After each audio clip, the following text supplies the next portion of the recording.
Welcome to Moving Conversations, a podcast for movement professionals by movement professionals.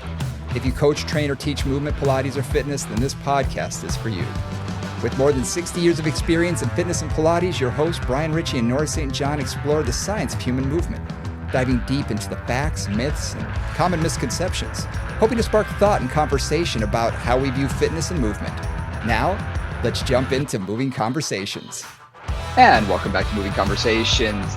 I'm Brian Ritchie. Joining me as always is Nora St. John. Good morning, Nora. How are you on the West Coast today? Quite well. Spring has finally showed up, and actually summer is not far behind. It's been hot, it's been sunny, we're in California, and the pollen is blasting. Yeah, it's been the same here.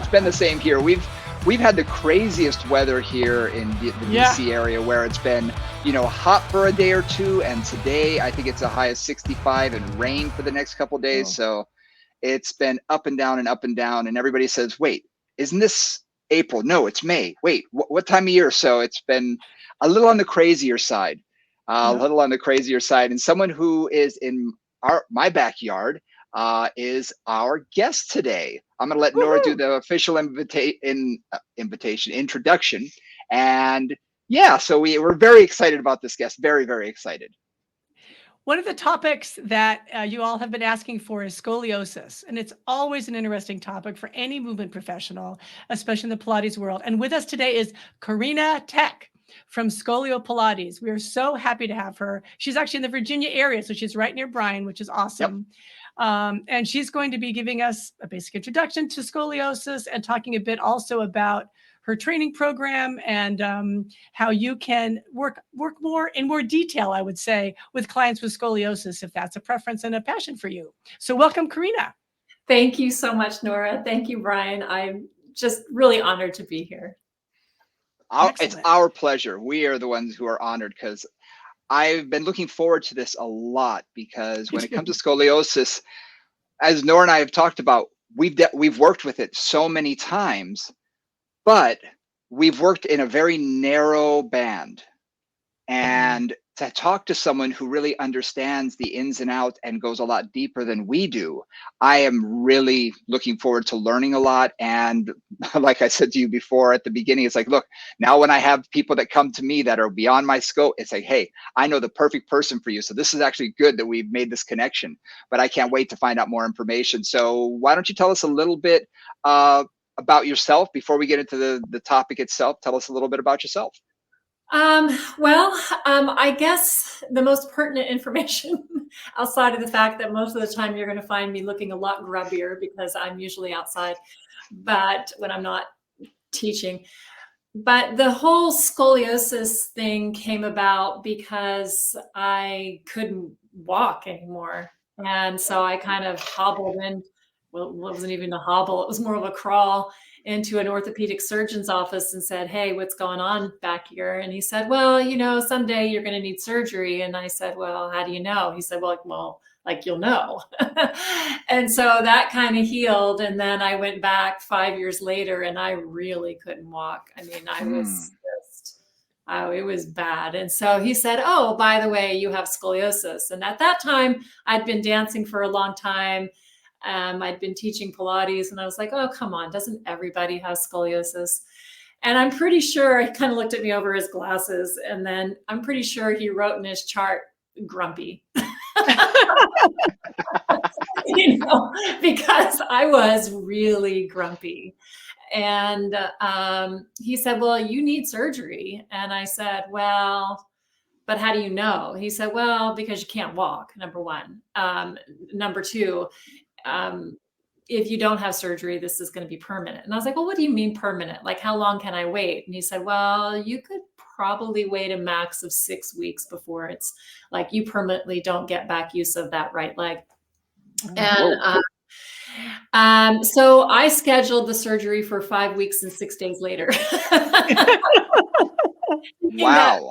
Thinking that certainly my leg will come back. But no, it didn't.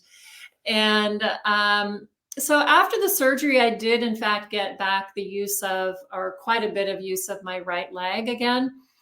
But the pain in my back got so much worse that now I'm teaching as I was before the surgery, lying on the floor of my Pilates studio, and my people were moving on the Cadillac and on the reformer and the chair, and I was directing from my very comfortable spot, not very comfortable spot actually, on the floor of my studio. So this went on for a very long time. This went on for about 18 months. And I decided that this has got to stop. And I pulled out Joe Pilates' book, and I'm just going to do the mat work. I'm just going to start from the beginning, and I'm tired of being on the floor and doing nothing. And so I actually started working through some of that very classical work, and well, by golly, if it didn't help.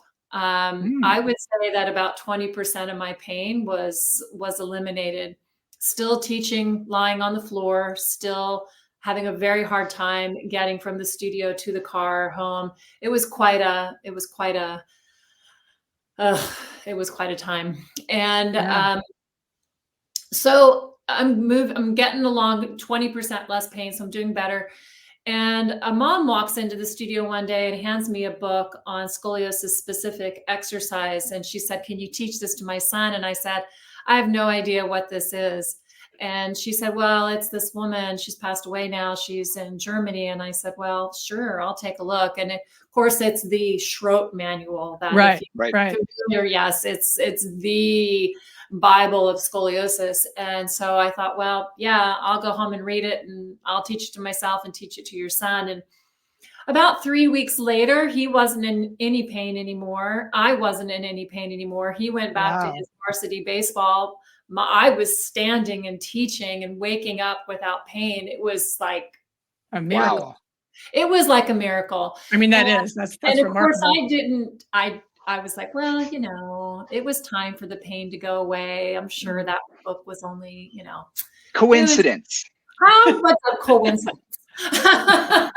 And so of course I stopped doing the exercise, the pain returned, and I thought, well, maybe I should try it again. And so I did, and the pain went away. And so I stopped doing the exercises again. As we do. This sounds familiar. As we do. Exactly. As one does. And so it finally dawned on me that, okay, I'm reorganizing things in a way that I'm not able to reorganize with just the straight up Pilates work. Yeah.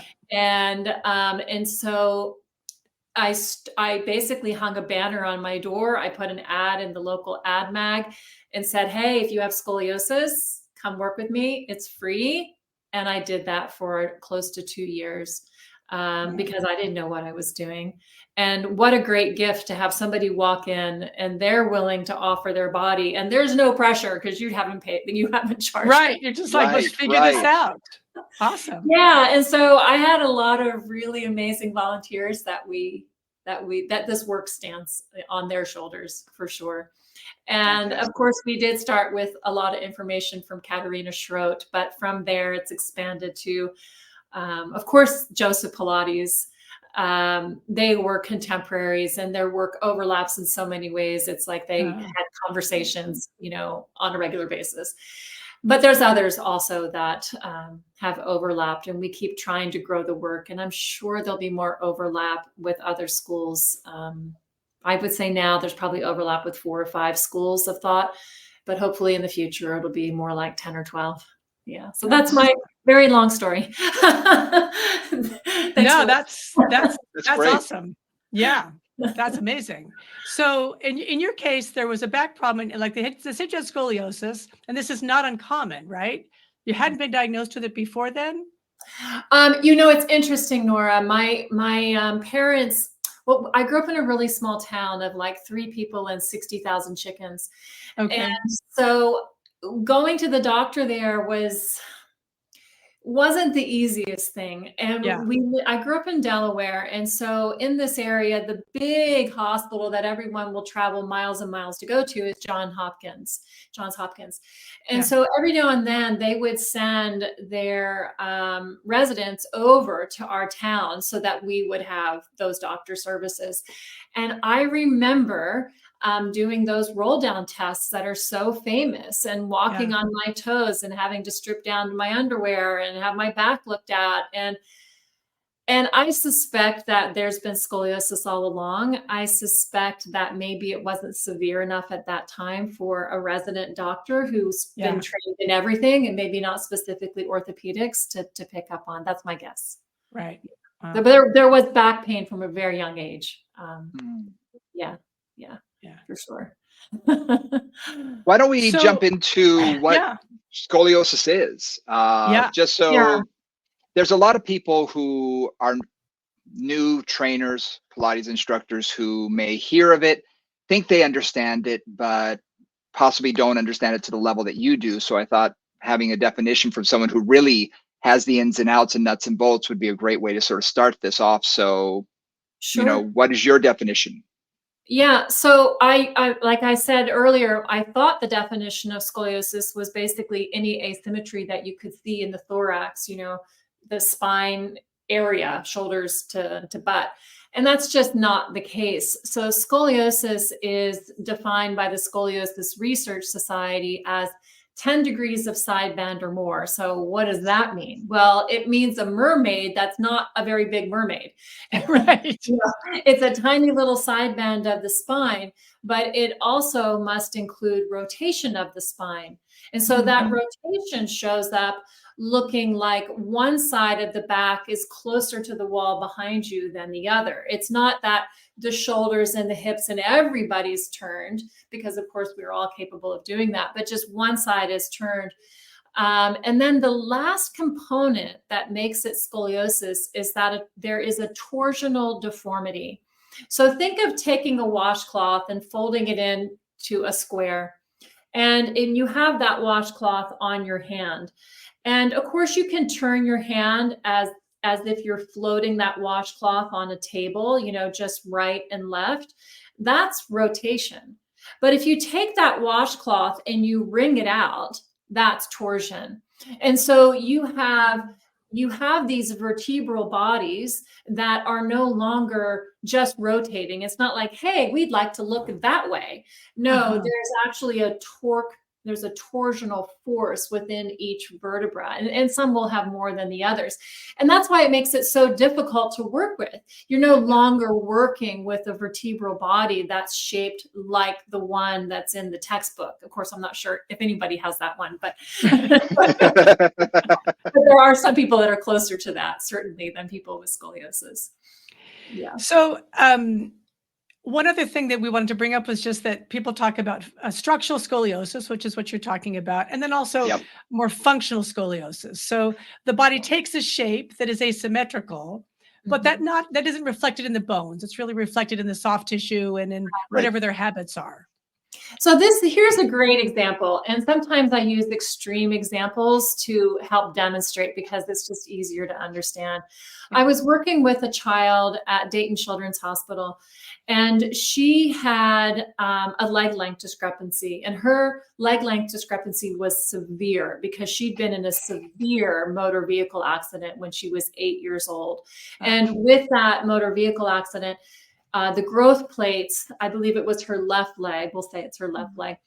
A lot of those growth plates from the hip down were shattered. And so the left leg wasn't growing. And so when I met her, her right leg was 12 years old and her left leg was maybe 9. I mean, it was still growing, but there was a big difference in these legs. And then, of course, the whole innominate. So one half of the pelvis was still younger by a good 3 years than her right one, much, much smaller. And so when I met her, she was standing next to her mom. And as you can imagine, with someone with a severe leg length discrepancy, and especially a child, her shoulders were quite dipped. So let's say the left shoulder was much, much lower than the right. And then she exhibited in standing all the signs of scoliosis: the rotation, the head tip, the head turn, the this, the that, the all of it. And then when she sat down on the exam table, she put her hands next to her hips, because I asked her to. And I said, okay, now just straighten your arms as much as you can and wiggle, wiggle, wiggle your butt. Everything is gone. everything. And then when she elongates in that position and then she bent her head forward like she was going to do like a roll down from seated, everything is gone. And so someone who is structural, you can't shake the scoliosis loose. You're going to bend over, and just the act of bending over is enough elongation, enough stretch, enough traction to pull the spine to straight. And that's structural. If it pulls itself to straight with just the tiniest bit of elongation and stretch, that's functional. That's valuable. Got it. And if it doesn't, then it's very, very likely it's structural. That's a great description, because a lot of people, I find that, especially with clients I've had for a long time, sometimes they'll come in and you can see on their face, it's like they've been diagnosed with something and they say, my doctor just told me I've got scoliosis. Yeah. And I was like, oh, since last night? Really? You woke up with it? Okay, it's a head cold. Scoliosis is the new head cold. I got it. But the person was totally active and all of these sort of things. So it's like, okay, you may have a little bit of a curvature, but could that be more caused by environmental, how you've been sitting at your desk? You know, how many of us, I've got a lot of therapists, I'm sure you do too, the DC area has a lot, that sit cross a leg and write so their body is turned to the left for hours a day, writing on their opposite knee. And then when they stand up, they're amazed that they have a natural turn toward that side. And you've been doing it for 20 years. Hey, guess what? That's going to become a little permanent. So the doctor may be seeing some of that, but it's not limiting their function. It's not limiting what they can do. It's just some soft tissue issues that need to be addressed and hopefully reverse some out of. But do you see people like that, or are you seeing primarily the person who is more structurally based? These days, I'm seeing mostly structural. But something that you said, Brian, kind of made me think of something. And so I'm going to riff on it just a little bit. Please. And that is, you said, well, it's the therapist who's been doing this for 20 years. And you know, they say that meaning Scoliosis Research Society, that 2 to 3% of the population has scoliosis. Although there's some extremely interesting stats out there that show that almost 40% of women over 40 have a lumbar rotation, which with a side bend, of course, that is translated to scoliosis. And then like 60% of women over the age of like 65 have scoliosis. And with an onset for women like in their 40s, and then when they're looking again in the 60s, most of those scoliosis, what that scoliosis specifically looks like is a change that's happened at L5S1.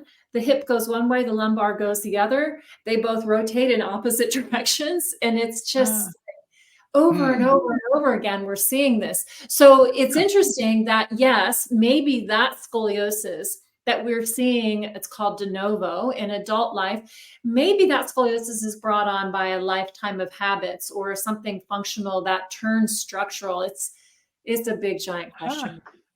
Oh, that's very cool, because I've been hearing about things that are kind of between functional and structural, and this explains that. Because somebody's mentioned that to me today. I said, well, what do you mean? Like, how does that work? But that makes perfect sense. So that rotation is in the bones, and it's relatively embedded in the bones. It's not like they can easily move and rotate in both directions. They've got kind of a bias in one direction. Cool. Right. And you could consider that you might have both in the same body. So if we're saying that functional is a scoliosis that stretches away, then certainly you might see a scoliosis in the lumbar spine that absolutely doesn't stretch away, especially for these de novo or older, age. I can't really call it old age at 40, scoliosis, but it's certainly not diagnosed at the age of 12. So maybe that 40-year-old scoliosis is structural in the lumbar through the sacrum, but maybe the thoracic is completely functional into the cervical. So that's possible to see both in the same body for sure. Interesting.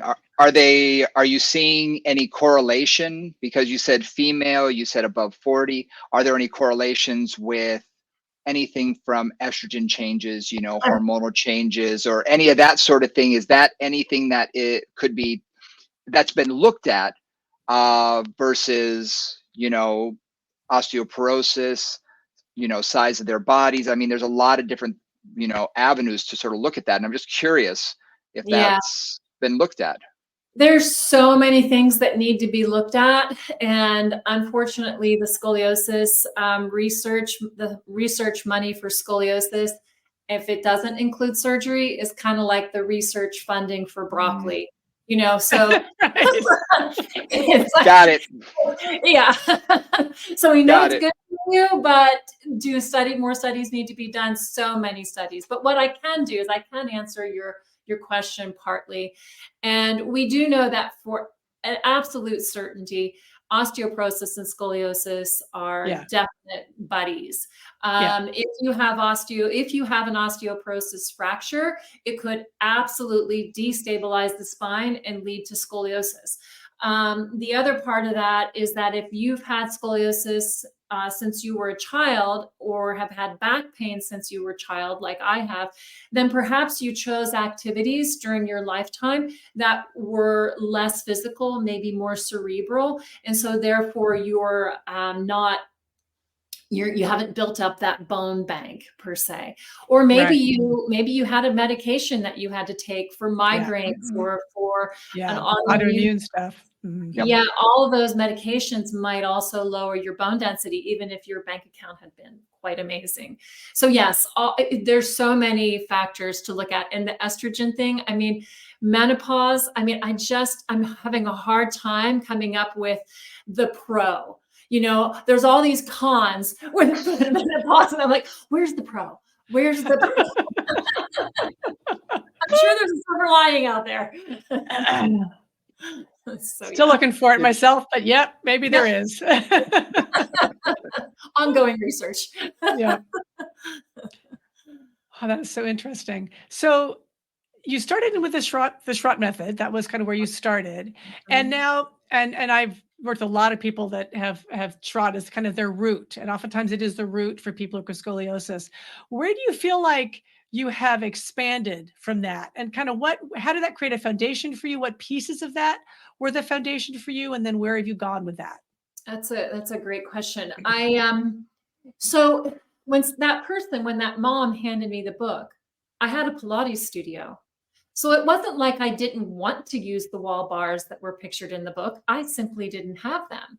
Right. And it wasn't like I didn't want to use some of the other equipment that might have been pictured in the book. I didn't have them. I had a Pilates studio. And so immediately the exercises were put onto the Pilates equipment. And the Pilates equipment was a beautiful assistive tool for what I was seeing in the book, and then feeling the derotations and the coronal plane changes and things like that you see in that stroke manual. It's like, well, okay, how do I make that happen? And how do I use the Pilates equipment? And oh my gosh, is the Pilates equipment perfect for this?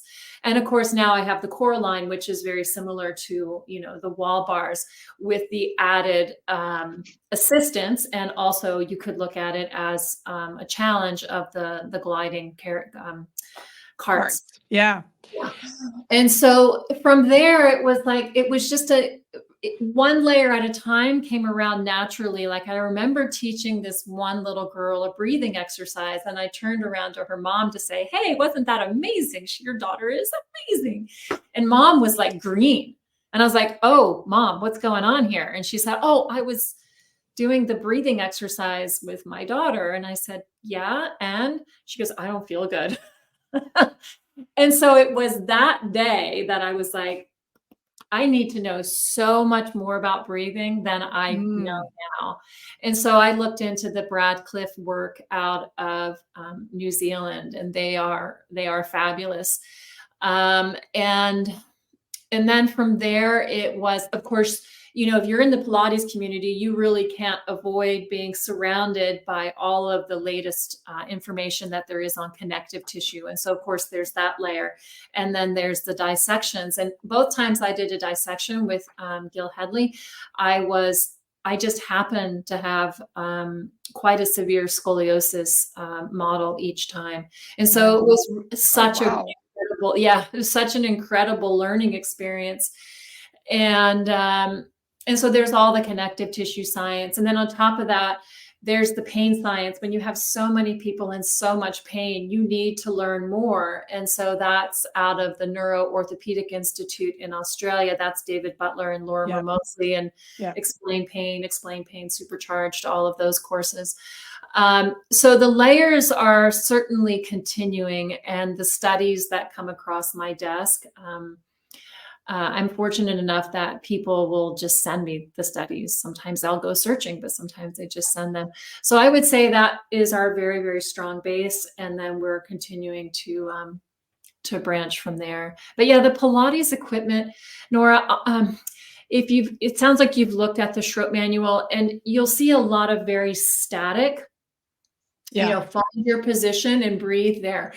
And what we've, again, from the beginning, because I didn't think we really had an option, but I think it's also my background is movement. And so how do you find the position and how do you get it moving? And the Pilates equipment allows for that. And it's a real freedom. And it's what we get the most positive feedback on from people who have studied other scoliosis specific exercise methods, that they love the freedom that they can move. And we love that too.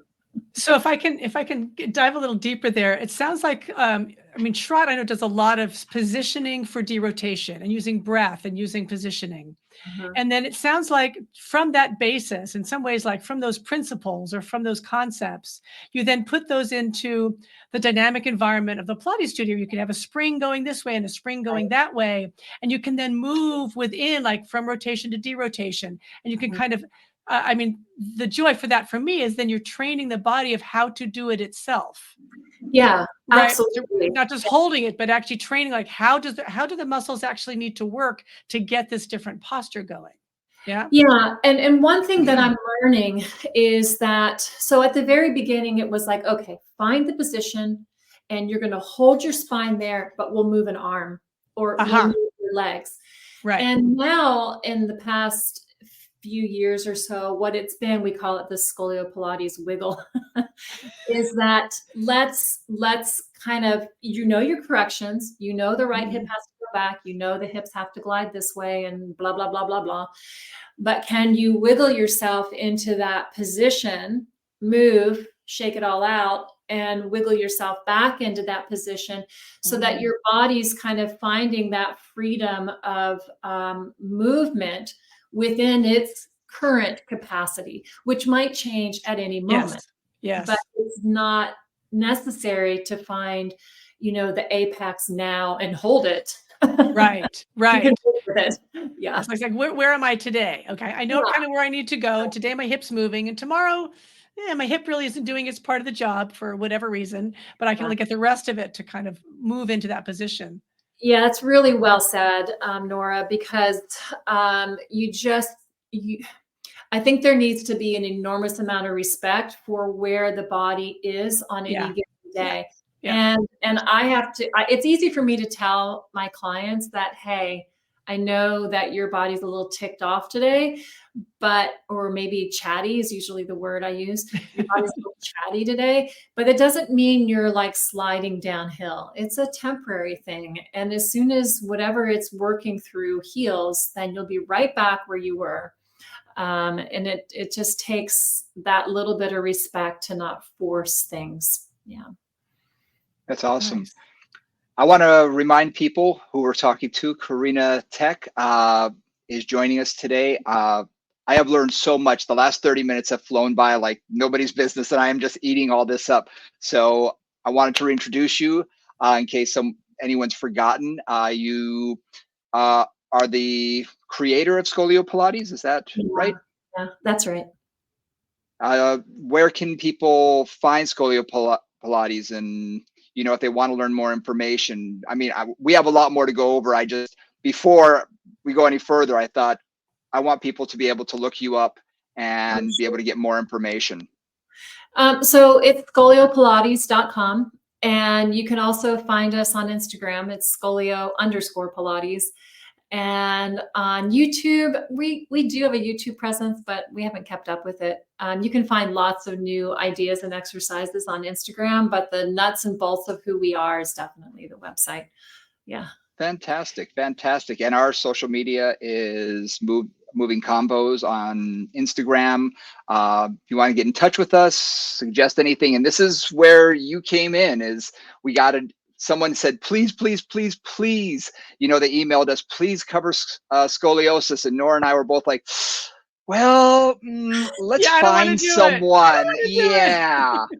So Moving Combos on gmail.com is how they got in touch with us, and how, we brought you here is because we like dip our toe into it. You have dove fully into it. So yeah. So like I say, I just wanted to get that out there immediately so we don't, bypass it by the end of the show, because we've gotten pretty deep already and I want to keep going with this. So you say you have a teacher training course as well that you... We do. And it's really designed to do what Pilates instructors do so well already. Pilates instructors are trained from the very beginning to look at the whole body. So you could say holistically, and they are not going to ever poo-poo the idea that the right ear is connected to the left toe. So, and that is really puts Pilates instructors in a really good place coming into this work, because they'll start drawing those connections sooner than someone else who you might have to train that kind of thought process into, which is fantastic. We do actually love both, but it does put Pilates instructors at an advantage. So the teacher training program is 3 modules. And after the second module, we ask for a case study, which is the application to module 3. And the case study is simply 10 visits with a scoliosis client, and it's a very thorough description of those 10 visits. And the case study is not like, well, if your client doesn't improve, like if pain level 9 doesn't go down to 0, then you fail and you can't enter. It's not like that. It's really just a way for us to know where your thought process is and where we're going to be able to step in and help you once it comes to module 3. And then module 3, we work together intensely, basically as if it were me and you just working together on our own to cover this information, and how do you understand it and how can I help you to the next level. And then there's a small amount of follow-on work after, and then you're part of the community, and we meet quarterly and we try to stay in touch with each other via a community board and questions and pictures and the whole thing. Yeah. Awesome. It's been really good.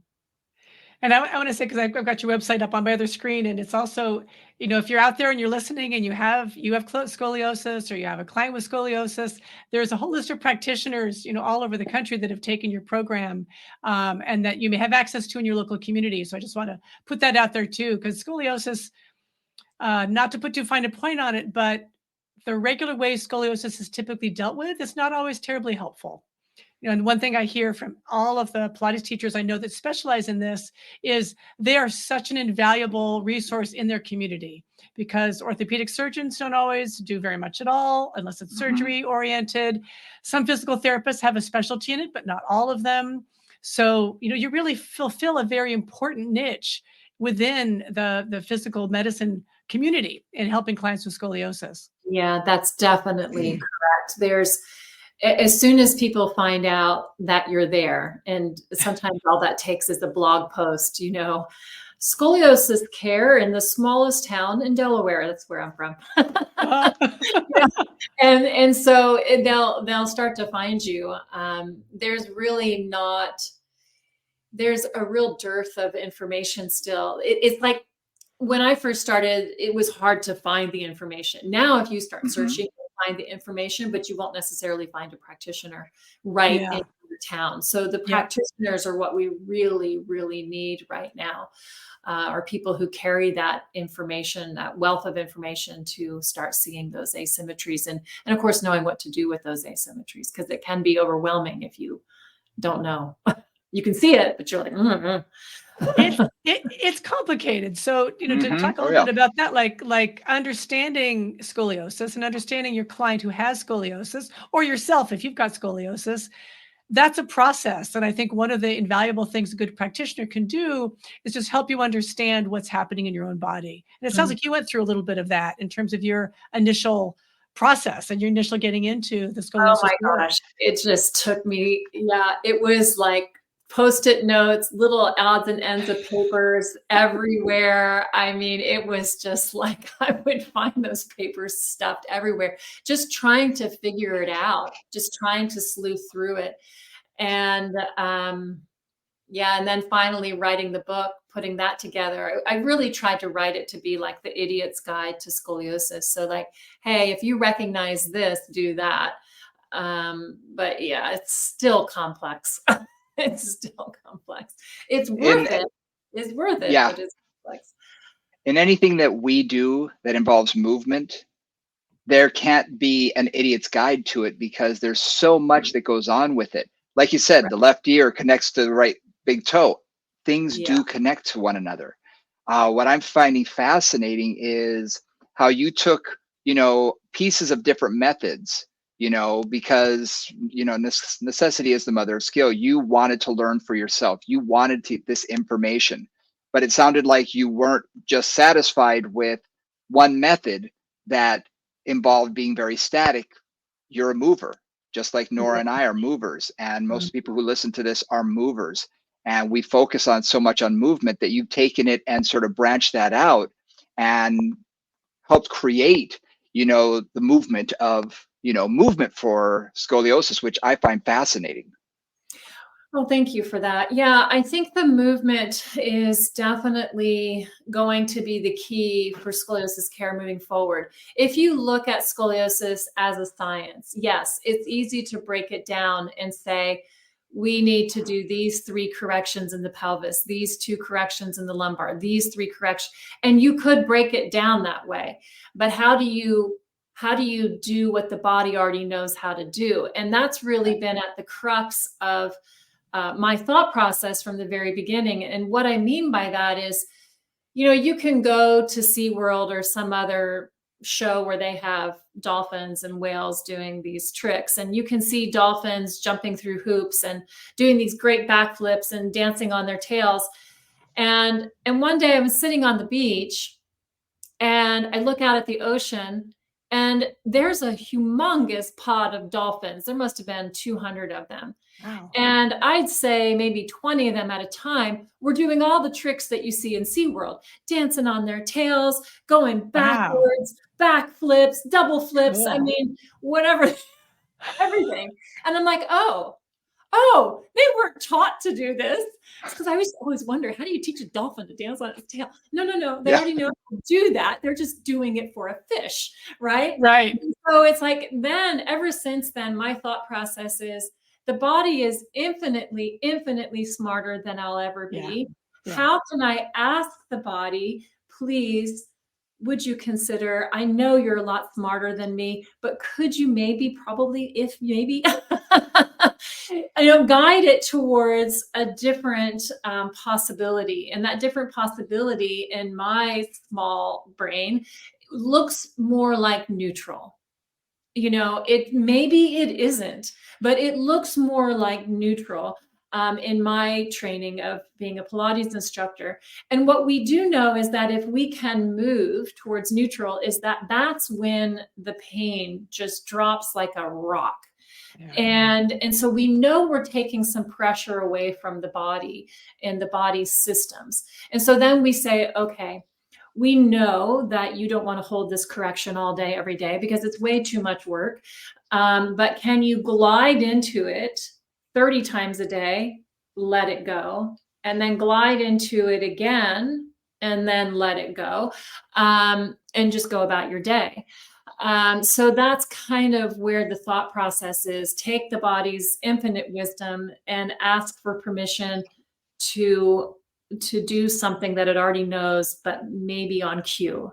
And then the reward is we're trying to take pressure off of you. We're trying to ease your job. So we're trying to combine that.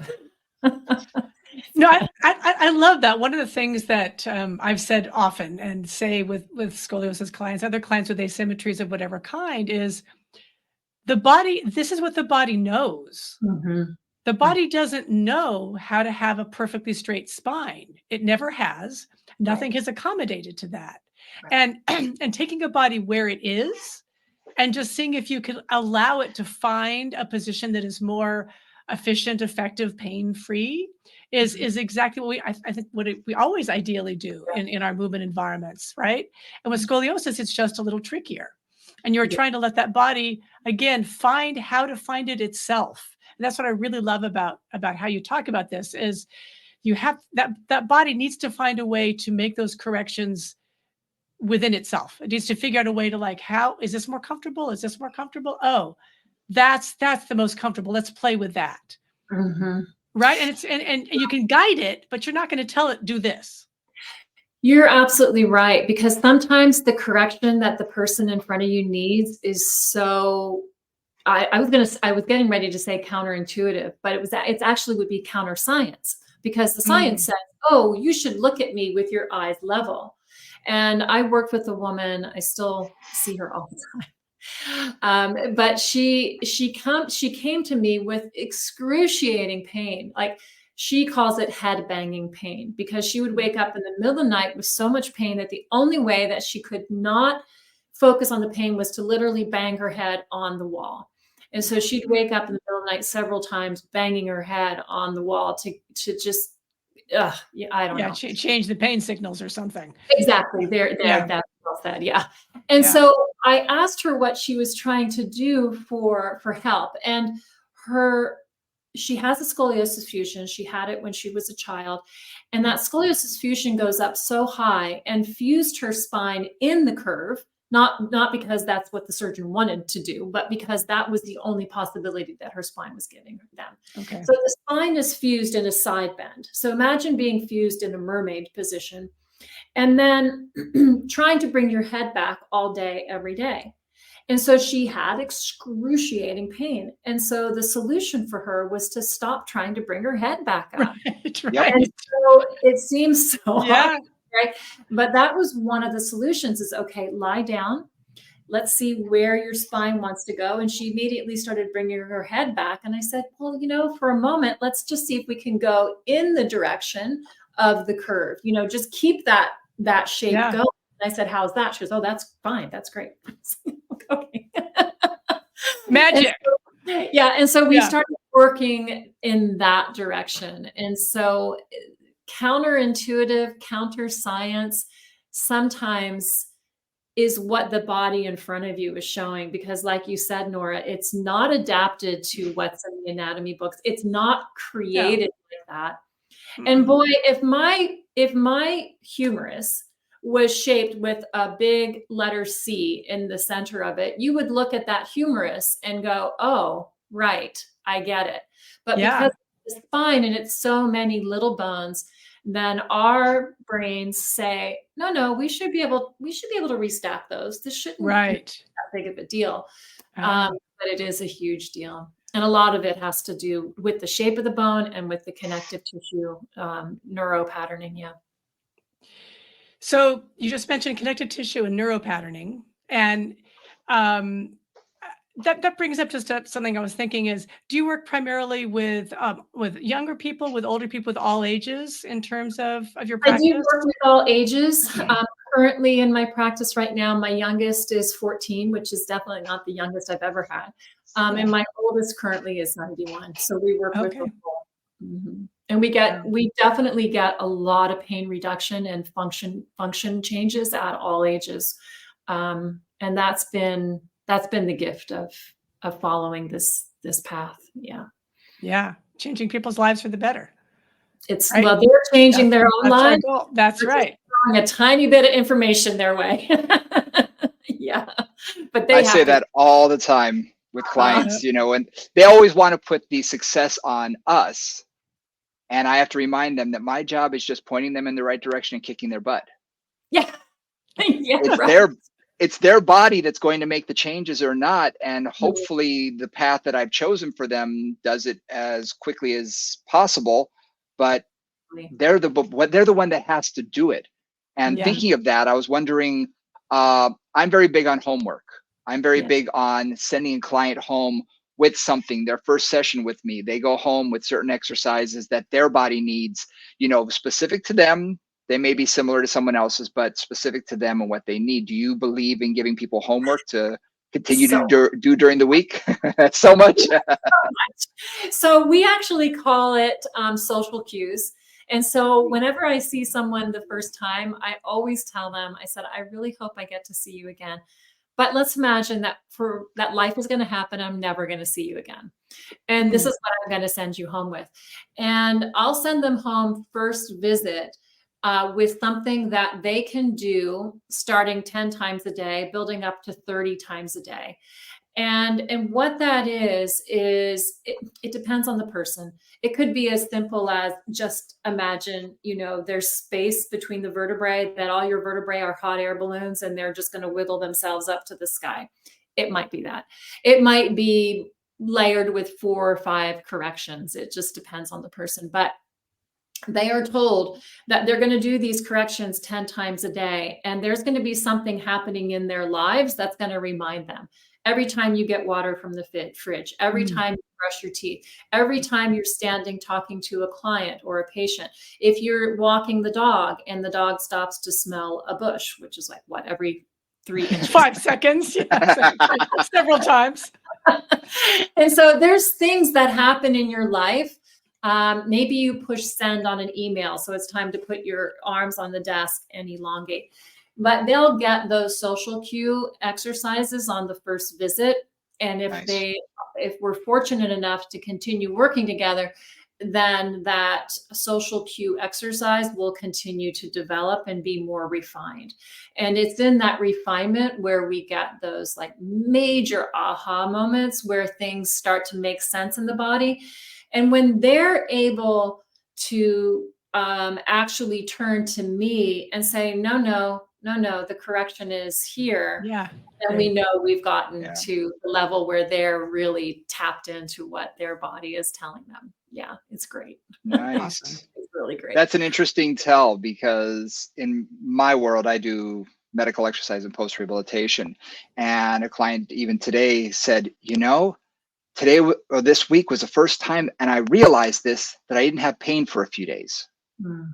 And that sort of notice of, it's been a couple of days. It's huge. It's a huge tell for me. Yeah. Because that's like, yes, you didn't have to think about it. It just happened. And then it was like, oh yeah. That constant persistent pain. And I'm wondering if you see the same thing, whether those cues become more natural for the client and then they don't even think about them anymore, or whether their pain is reduced to a significant degree that they're like, oh yeah, I don't even really notice it as much anymore. Are there any specific ones that you're just like, oh, that just touches you inside so much, you're like, yes. Yeah, so there's an exercise, like for example, that we call piano keys. And piano keys is a way of opening up the hollow part of the thoracic. There's one part of the thoracic that's our sticky outy side, and one side that's our hollow side. And the piano key exercise opens up the hollow. And so when I see someone lie down on the table and they go and they immediately switch themselves into piano keys, I'm like, my job is done. You can now be an instructor of Scolio-Pilates. But it actually happens quite quickly. And because there's a joke that goes around the scoliosis community that all I want for Christmas is both sides of my back to touch the chair at the same time. And so when they feel that for the first time, they're like, oh, this is amazing. And then also, Brian, there's certain things, we call them, obviously you probably have the same thing, but we call them keepers. Like when we do an exercise and it's like the light bulb goes on. Oh yeah. It's like, okay, that's your keeper. And so when they feel that thing at the occiput, or they feel that thing underneath the shoulder blade, or they feel that thing at the front of the hip or the SI joint. These are all really common spots for scoliosis. Then they know they just have to like prop those ribs up on an arm, open up that space, and move through it. Then they're already taking care of themselves. We try to aim for at least one of those to happen on the first visit, but it doesn't always happen. You know, That's huge. Yeah, that's huge. Yeah, exactly. That's if you can get a keeper in your first, in one of the first, I mean, that's huge. It's huge. Yeah, but I can't really take credit for that. I mean, the science behind scoliosis is important. You know, I say it's important also to move through it. And I think that's the next layer, but we can't move through it without the layers before.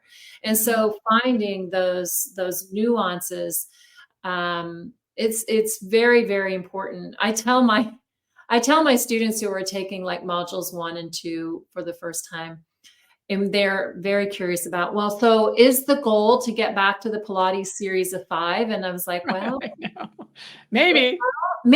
Yeah, maybe. It depends on the person, but it's like this. So imagine you have somebody without scoliosis, and they're going to come to you, and you're going to have them lie down on the mat, and you're going to say, okay, before you do this, before you do the ab prep and lift your head off the floor, what I'd really like you to do is drop your right ear to your right shoulder. Perfect. Now turn your nose to the left. You've got it. Now put your right rib on the floor and take your left rib off. Perfect. Now do a sit-up.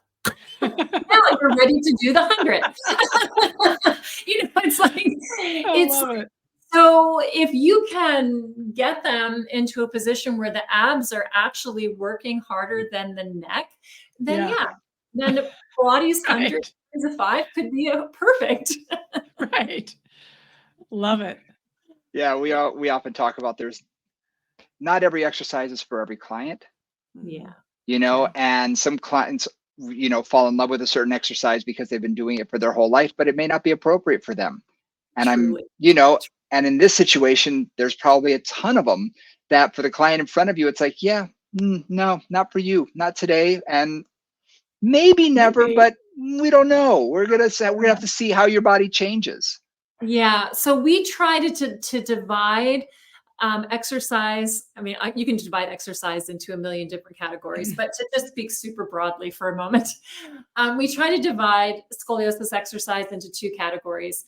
And if this is the whole category, then there's a tiny little sliver over here, which is about a thread wide, which are your scoliosis specific exercises. That's your little thread.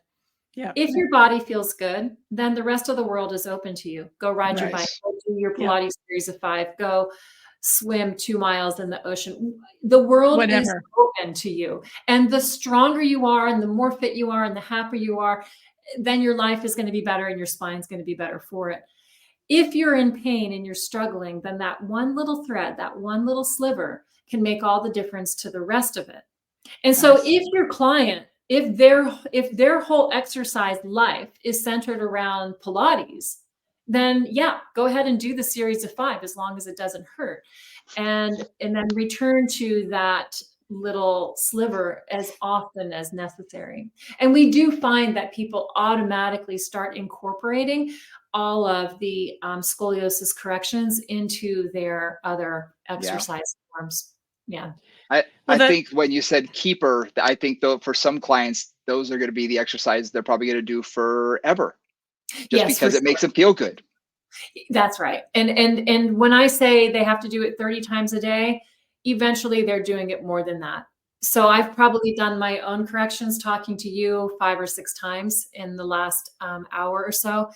And it just keeps things super happy. Nice.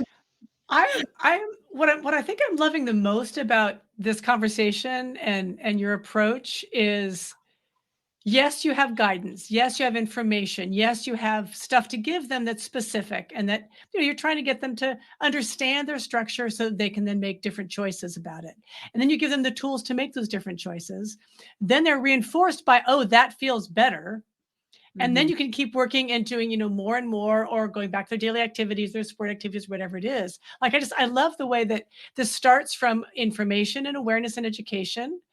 moves into experience, and then moves into really reinforcing that experience through exercise, through movement, through everything else they're doing. It's just that's the way we need to work with the body, and especially when a body is unusual or has things that are not served by keep everything symmetrical, keep both hips on the floor, and do a roll up or whatever it is, right?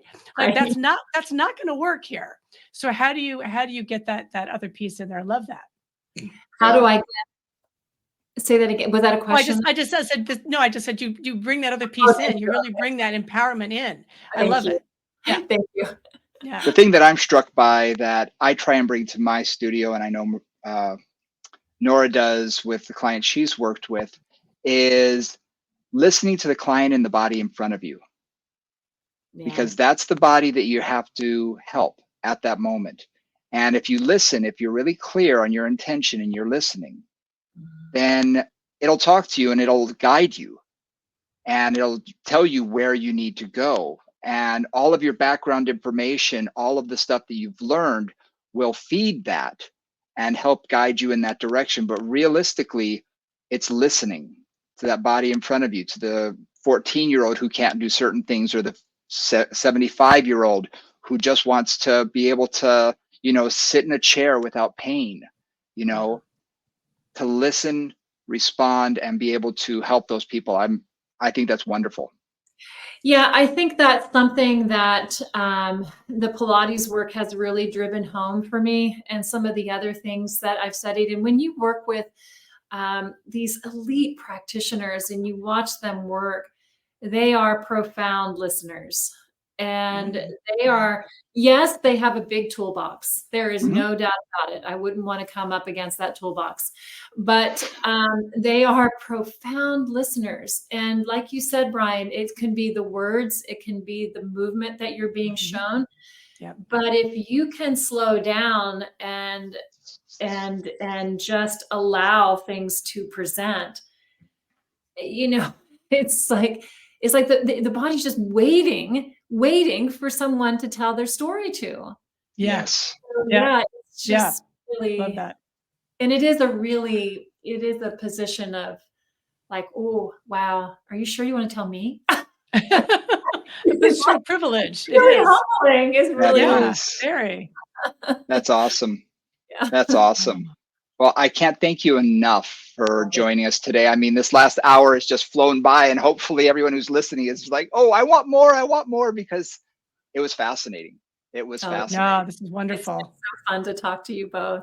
You both have so much experience and so much to share, and it's great to be able to hear your stories as well. So thank you so much. And again, please tell us how people can find you. What's the easiest way? Any email if you want to share that, websites, please. So the website is Scolio-Pilates.com, and it's Karena at osteopilates.com. So yeah, that's where we can find us. Happy to answer any questions. Fantastic. Cool. Thank you so much. And anybody who has any other questions for Nora and I, please hit us up at movingcombos@gmail.com or hit us up on our socials. DM us, Moving Combos on Instagram, Moving Conversations on Facebook, or in the show notes, you can see Nora and my information. And yeah, so thank you very much, Karena. I really appreciate you coming on board and sharing all your knowledge with us. Thank you. Thank you. Thank you. And we will see you guys next week.